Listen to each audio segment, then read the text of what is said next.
Hola Patricia, estoy muy emocionado de platicar contigo. Bienvenida al podcast. No, a ti, gracias Francisco por la invitación. Yo también estoy feliz de estar acá. Siempre me gusta empezar con un poco de contexto.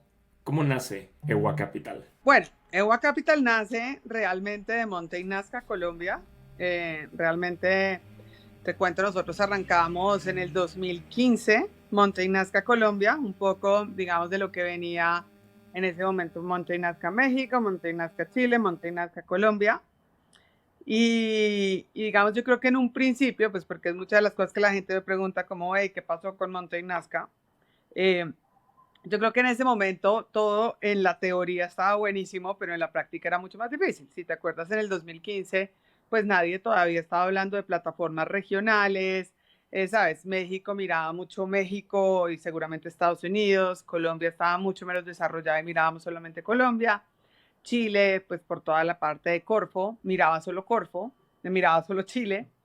Entonces, digamos, ahí arrancamos nosotros cada uno con un fondo, compartíamos un nombre, compartíamos un inversionista y digamos compartíamos de alguna manera pues mejores prácticas que las seguimos compartiendo con México y bueno, varias cosas, pero pues realmente ese fue el primer fondo que nosotros hicimos en el 2015. Como te digo, fue básicamente un microfondo en Colombia, pues porque el ecosistema en Colombia realmente no estaba tan desarrollado como en México en ese momento. Y de ahí, en el segundo fondo, que lo arrancamos en el 2019, pues decidimos cambiarnos el nombre porque realmente la confusión en el mercado era enorme, ¿sabes? O sea, mucha gente me decía como, no, pero es que ya se lo presenté a Monte Nazca México o en LAFCA. Tal compañía invirtió Monte Nazca Colombia. Y yo no era, no, esa la invirtió México. O sea, ¿sabes? Había una confusión de mercado que todo el mundo era como, hable con tu socio. Y yo, o sea, sí es socio, pero no es socio. Entonces de ahí, digamos, vino la parte de decisión de cambiar el nombre, tanto que, digamos, después también México se cambió el nombre. Entonces de ahí, digamos, empieza la parte de la razón de cambiarnos a EWA Capital. Y el nombre de EWA viene una parte súper bonita que empezamos a mirar como, bueno, qué nombre, sabes, que fuera corto, que en todos los idiomas funcionara bien, ¿no? Porque, sabes, es como IVA en alemán, IWA en inglés. Entonces, y al final del día, EWA quiere decir en arahuaco, que es una lengua materna de, de Santa Marta, de sí, en arahuaco, como madre. Y si te acuerdas de Avatar, que a todo el mundo le encantaba, la parte de Ewa también era como toda la madre, como el centro de todo. Entonces de ahí viene también el nombre. Y esa es un poco la evolución del nombre. Qué interesante. Y justo esta parte de la confusión, yo también fui uno de esos que caí cuando empecé mi carrera en Dux Capital. Ahí compartíamos una inversión que era épica. Y yo tenía esa confusión de, me gusta Nazca Colombia, pero Nazca México, pero ya entiendo ahí de dónde viene esa decisión de hacer este rebranding. Y mencionaste un poco el tema del ecosistema colombiano. O sea, mucho se habla de que en Colombia hay muchos emprendedores, pero pocos fondos de VC. ¿Qué opinas de esta afirmación? Yo creo que es totalmente cierto. Y digamos, acá hay una razón. O sea, a mí siempre me pareció y fui absolutamente fan de todo lo que México hizo en su gobierno hace 8 años. ¿Sabes? Porque esta parte que, ¿cómo era que se llamaba? Era INADEM. el INADEN, tenía, ¿sabes? Esta política que al final del día, digamos, a Nazca México le funcionó muchísimo en un principio, ¿no? Porque fueron políticas a largo plazo, fueron políticas del gobierno poniendo el primer ticket grande, fueron políticas de crear incentivos para los inversionistas, o sea que sí movilizó el capital. Uno también ve en Chile que en sus pros y sus contras también tienen otras cosas y otras políticas, y esto pues claramente ha dinamizado un ecosistema que en Colombia no se ha dinamizado de la misma manera. O sea, acá dieron en un principio unos gastos preoperativos, pero pues sí, los gastos preoperativos son difíciles, pero al final del día, cuando uno arranca, digamos, esto nos pasó a nosotros en el primer fondo, pues vas a arrancar, eres First Time Fund Manager, es un activo que la gente ni conocía, o sea, ahora medio lo conocen, pero todavía es súper, ¿sabes? O sea, súper desconocido para la gente en general, pues necesitas incentivos. O sea, y los incentivos al final del día para un inversionista pues tienen que ser de plata, ¿no? Entonces, acá en Colombia realmente no se ha dado eso. O sea, hay un inversionista muy importante, pues que es Bancoldex, que es el banco pero de desarrollo de Colombia, pero es un LP. No juega, digamos, como en su momento lo jugó INADEM. Entonces, a nivel de inversionistas, sí nos ha faltado, digamos, esa parte. Se ha venido desarrollando, o sea, y lo empiezas a ver, digamos, se ha venido desarrollando un poco corporate venture, que yo creo que eso también dinamiza el ecosistema. Por otro lado, pues digamos, hay otros inversionistas que gracias pues a los buenos resultados de los emprendedores, ha entendido que Colombia sí tiene un lugar y un potencial increíble en toda la parte de venture capital. Entonces, pues sí han empezado a haber más inversionistas comparado con lo que te puedo decir de hace 8 años, pero sin embargo sí sigue habiendo ese gap de fondos colombianos, sobre todo que en un momento, ¿sabes? Están viniendo muchos mexicanos, como lo sabes, y están viniendo pues de Estados Unidos y de todo, pero digamos uno nunca puede desconocer la importancia de un fondo local, sobre todo en etapa temprana, ¿no? Porque un fondo local apoya y está más cerca del emprendimiento en ese momento. Entonces, el estar cerca de alguien que está acá en Bogotá, que lo ves en los eventos, que lo visitas, que, o sea, claro que puedes hacer llamadas y lo hacemos con las empresas de portafolio que nosotros tenemos regionales, pero sin embargo, ¿sabes? Ese primer, pues es como cuando tú montas un negocio y siempre tu papá te ayuda. O sea, tu familia, friends and family son los que le ayudan a uno, pues es lo mismo, ¿no?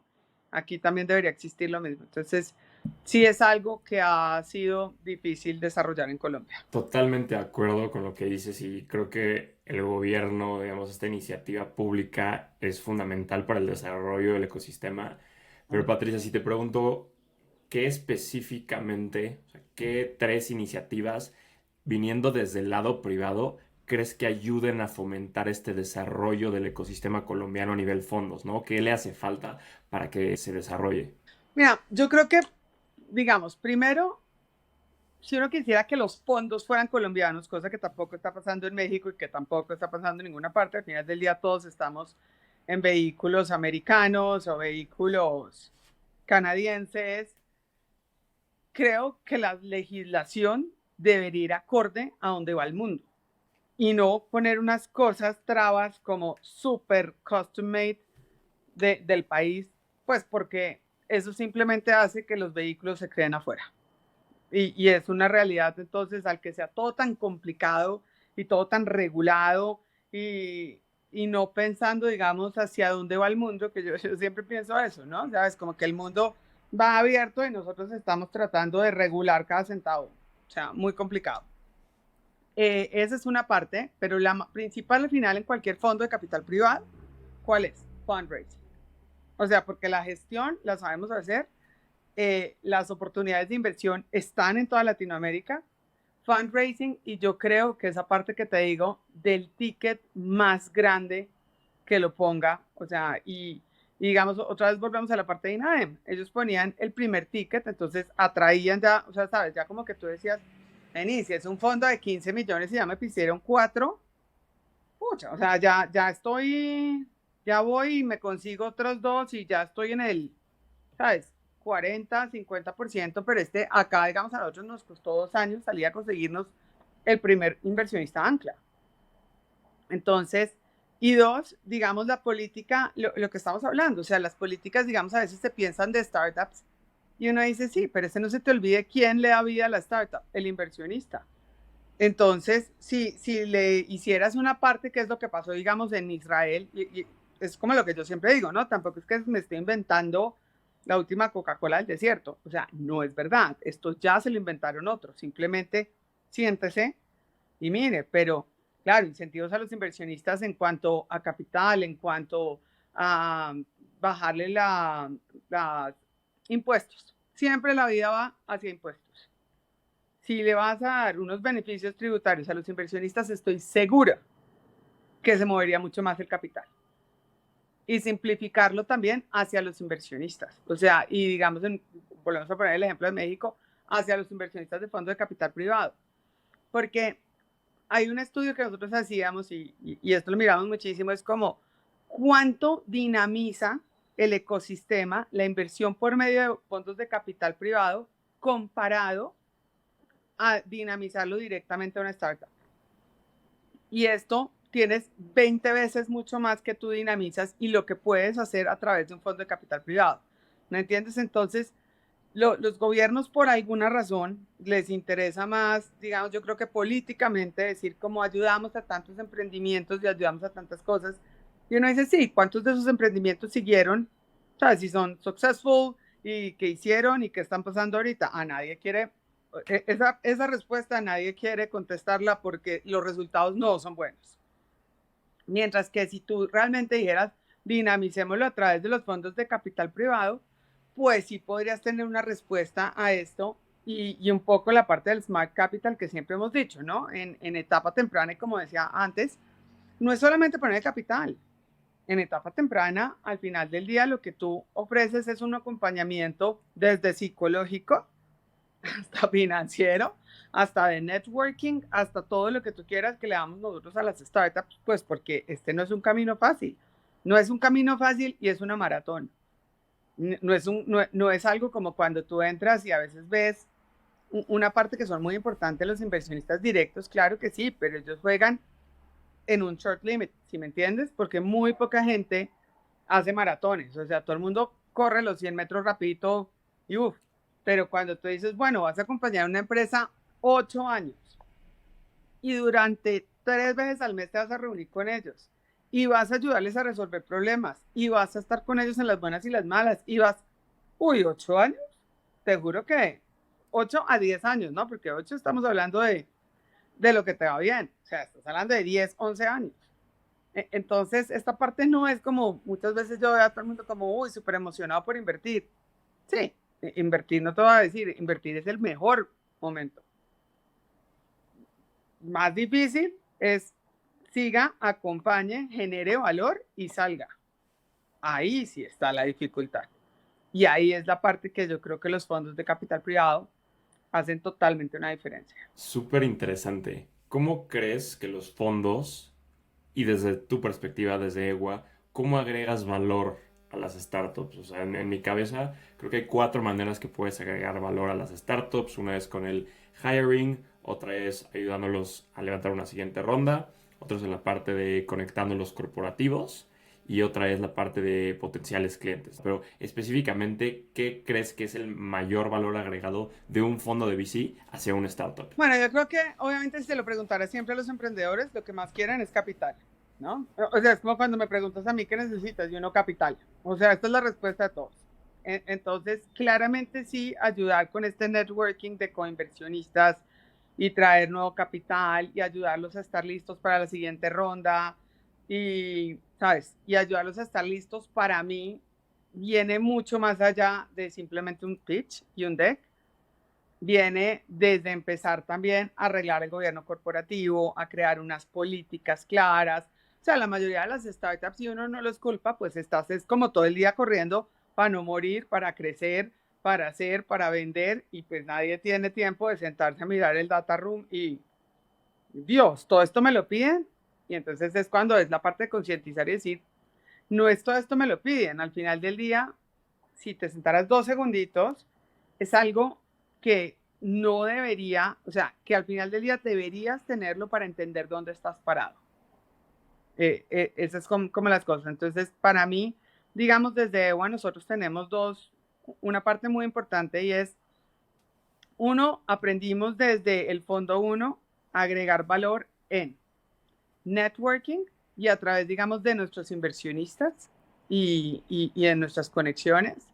Entonces, claro, networking, ¿por qué? Pues porque realmente necesitas esto para qué? Uno, para generar nuevas oportunidades de negocio, que ahí viene tu parte, digamos, del corporativo o de nuevas oportunidades, no sé, tú sí como lo quieras llamar. Y digamos, esa parte pues es, la ayudamos totalmente. Dos, claramente de fundraising, que ya lo tocamos, que es muy importante. Y tres, digamos, en lo nuestro, la parte que creemos súper importante es lo que te decía, como un alineamiento con el gobierno corporativo, como una parte de cómo es el reporting, cómo lo vas a empezar a hacer, cuáles son las métricas que vas a empezar a medir, cómo podemos hacer, digamos, esto, toda la parte que me hablabas de género, que pues, lo tocamos ahora más tarde, Pero digamos, para nosotros es muy importante empezar a revisar todas estas métricas de impacto, todas las métricas del gender gap. Entonces, es empezar, y claro, obviamente depende de qué tan avanzada esté la startup, ¿no? Partimos de la base que ninguna lo tiene porque nosotros invertimos en etapa temprana. Digamos, una pre-sería es como el sweet spot nuestro, pero entonces no lo tienen y válido no tenerlo. Pero entonces empecemos a trabajarlo. Y obviamente esto pues se robustece a medida que vas creciendo. No vas a empezar a medir todo en el día cero que eres un bebé, pero sí tienes que empezar a tener como el career path claro de hacia dónde tienes que ir para estar preparado para recibir las otras rondas de financiación. Entonces, esos son, digamos, los 3 puntos claves para nosotros que creemos que agregamos valor totalmente. Parte de la tesis de EWA va en línea con esta perspectiva de género que mencionabas. O sea, ¿qué están haciendo ustedes diferente a otros VCs? Mira, cuando nosotros arrancamos, y esto no viene, porque ahorita todo el mundo habla de género, ¿no? Pero pues EWA arrancó a hablar de esto hace 2 años, que creo que es, digamos, nuestra primera diferenciación, que realmente lo creemos.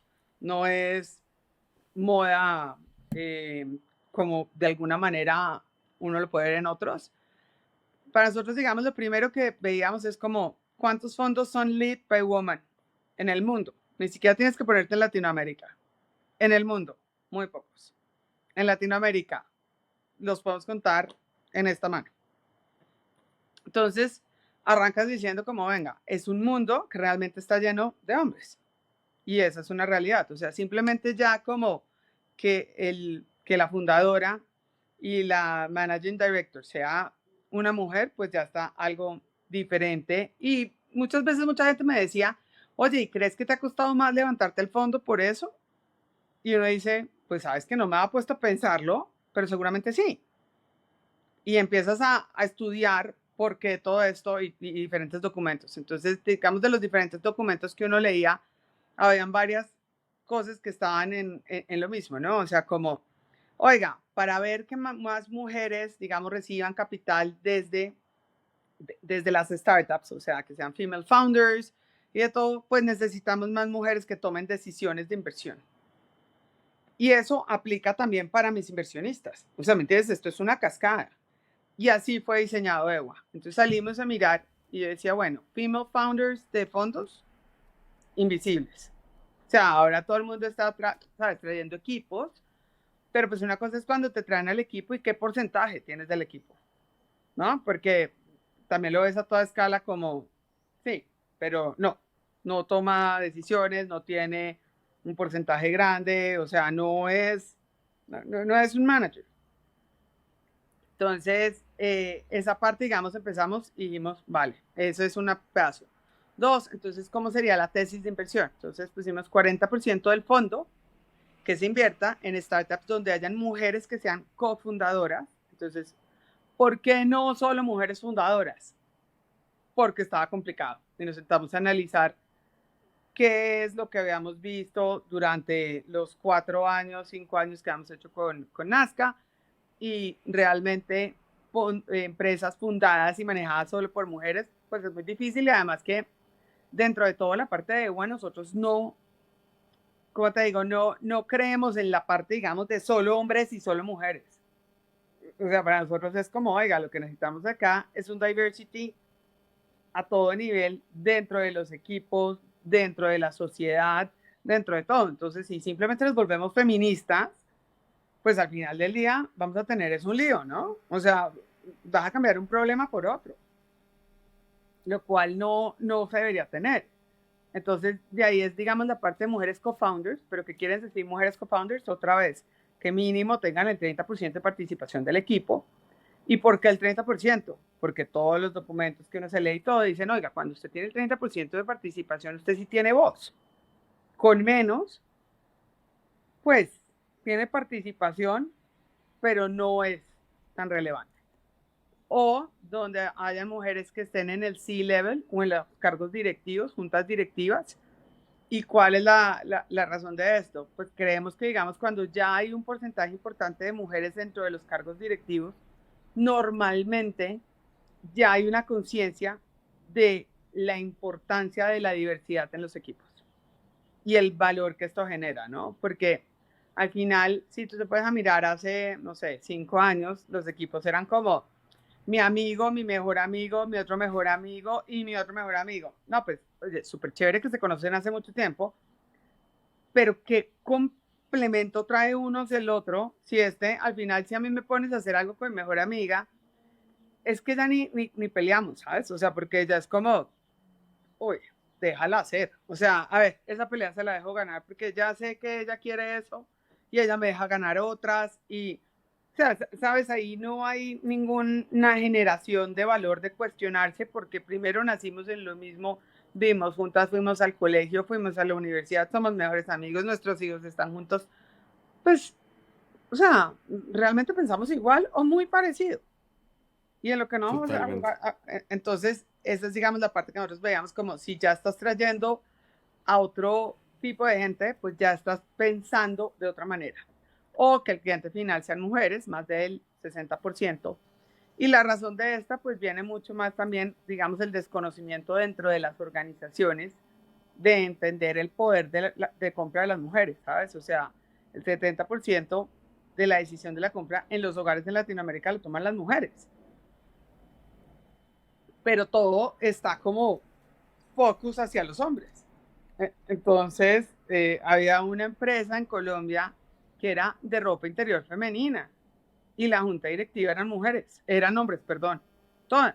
Y yo decía, qué curioso, o sea, qué cosa tan chistosa, están nosotros acá y un hombre está pensando en un brasier. O sea, ¿sabes? Hay cosas como que no es como, no, no pega. Entonces, digamos, en ese orden de ideas fue como la parte que arrancamos en esa tesis de inversión. Si te das cuenta, es el 40% del fondo, o sea, no es 100% como mucha gente dice, EWA solo invierte en mujeres. No, error, no. Pero lo que sí buscamos es que en el 100% del portafolio en el que invertimos haya esa conciencia de empezar a traer mujeres al ecosistema y empezar a trabajar y empezar, ¿sabes?, a involucrar más y cómo el desarrollo de carrera de las mujeres puede ser desde la empresa y desde las mujeres.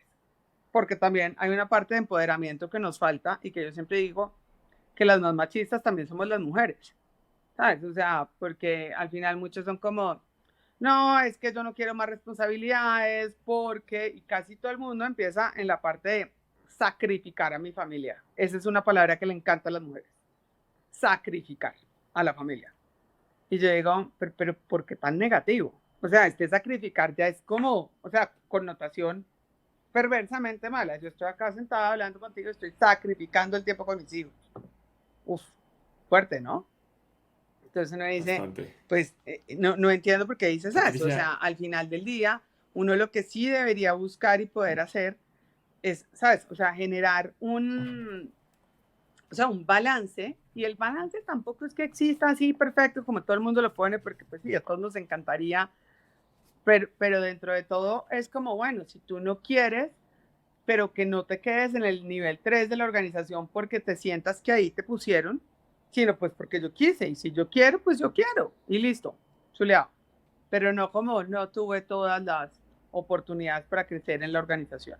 Entonces, a nivel, digamos, de esta parte es para nosotros como lo importante que es empezar a crear conciencia a través de una auditoría de género, y auditoría suena también como negativo, pero es más, digamos, la parte que te digo es como concientizar y mirar la brecha salarial, el desarrollo profesional, porque muchos te dicen a ti como, ay Patricia, es que era una terna y la terna había una mujer, pues porque ahora en terna que no haya mujer, pues sí están re graves, y quedó el hombre porque era mejor. Válido, me parece perfecto. Pero ¿qué estás haciendo dentro de tu organización para apoyar a estas mujeres para que la próxima o estén más preparadas, o cómo estás haciendo tú la búsqueda, o si me entiendes, empezar a hacer ese lente de venir, hacemos doble clic a ver qué es lo que está pasando. Eh, por otro lado, lo que te hablaba de empoderamiento, porque yo sí creo que, digamos, esta parte es súper importante y pues finalmente también, digamos, como concientizar, ¿sabes? Habían startups que uno entraba y yo decía, no, pues acá provoca pedir una cerveza, o sea, cuando tú ves pues el Playbox, el futbolín, y ping pong, ¿no? O sea, pues no me lo estás diciendo, pues sí, que las mujeres pueden jugar eso. Sí, claro que pueden jugar eso. Pero por alguna razón no sentimos la pasión y las ganas de jugar como los hombres. O sea, entonces tratemos de nivelar cosas, ¿no? En esa parte. Y cuando yo te decía que, digamos, eso es entre lo que hablábamos, que, digamos, los, las los fondos tengan mujeres en cargos directivos para tomar decisiones de inversión, la parte de las startups, pero también buscamos entonces mujeres inversionistas. Y 10% del fondo es de mujeres. Bueno, realmente ahorita estamos más como el 15%. Pero, ¿por qué? Porque también salimos a buscar mujeres y la realidad es que las mujeres tienen plata, pero por alguna razón también somos adversas al riesgo, absolutamente llenas de real estate, apartamento donde tú quieras, de a 3 apartamentos, de todo, pero cuando les decías esto, entonces yo sí creo que también viene la parte de educación financiera, la educación de diversificación, la parte de, oiga, metas en negocios, venga y aprenda cosas diferentes, eso también es importante. Entonces, si lo ves, nosotros siempre decimos, es un fondo que ha pensado en su estrategia 360 grados. Qué interesante todo lo que dices. Y sí, yo creo que todas estas acciones poco a poco van contribuyendo a que sea un ecosistema mucho más balanceado. Y quiero meterme en algo que mencionaste sobre la complementariedad. Con tus socios, ¿qué es lo que buscas que haya esta complementariedad en EWA, los partners de EWA? ¿Qué complementariedad hay entre ustedes y qué características buscaste en estas personas que hoy son socios en EWA? Listo. Yo creo que esto también fue una evolución del fondo 1 al fondo 2 y la verdad creo que lo hicimos súper bien, o sea, nos estamos súper orgullosos de esta parte. Entonces el primer operating partner fue Pablo y Pablo viene de haber sido emprendedor, fue uno de los fundadores de domicilios.com que se vendió a Delivery Hero y hicieron salida a través de Delivery Hero en la bolsa de Frankfurt en el 2017. Entonces, Pablo, por naturaleza, los emprendedores siempre lo buscan, pues porque, ¿sabes? Quieren hablar. Además, Pablo es de estas personas, pues que a todo el mundo le encanta hablar con él, porque es todo yogi, siempre le ve todo lo positivo, él no te dice como, uy, no, qué proyecto más malo.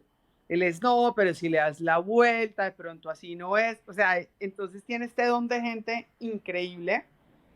Y uno, pues por busca de pipeline, pero dos, digamos el apoyo que te estaba hablando anteriormente del fondo, al tener un emprendedor, pues claramente tienes un eco más grande también dentro de los emprendedores, ¿sabes? O sea, de la parte de, oiga, cuando yo estaba en domicilio hice esto y esto, oiga, en la otra empresa en la que estuvimos hicimos esto otro, ¿cómo estás calculando el CAC? Porque entonces no es tan, no se siente el emprendedor, la emprendedora tan cuestionados como, sino como una advice de peer-to-peer.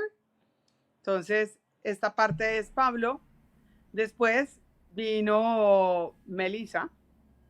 Melissa también es operating partner y Meli, digamos, tiene una parte súper interesante y es que estudió impacto.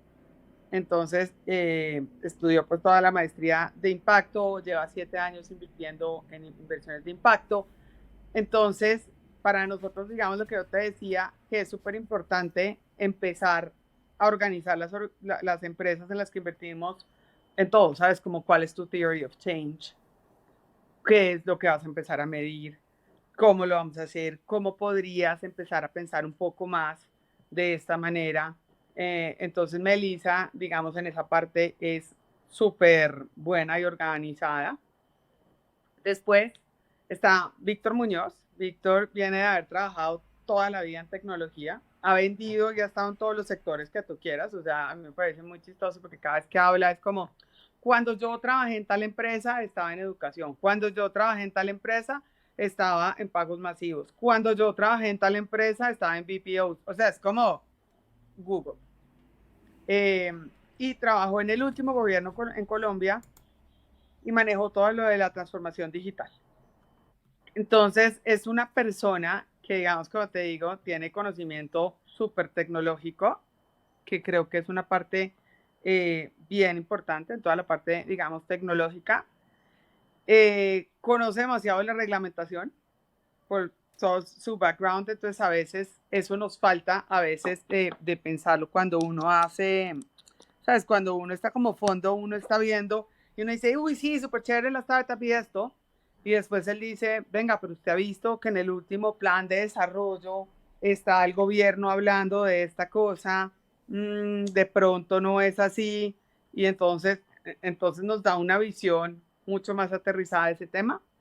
A nivel de las startups también las apoya muchísimo porque, pues, digamos, ha vendido todo lo que quieras, como te decía. Entonces, al haber vendido todo lo que quieras, pues te dice como, oiga, no se preocupe por eso. Cuando yo vendí lo hice así, pero como saber en el ground.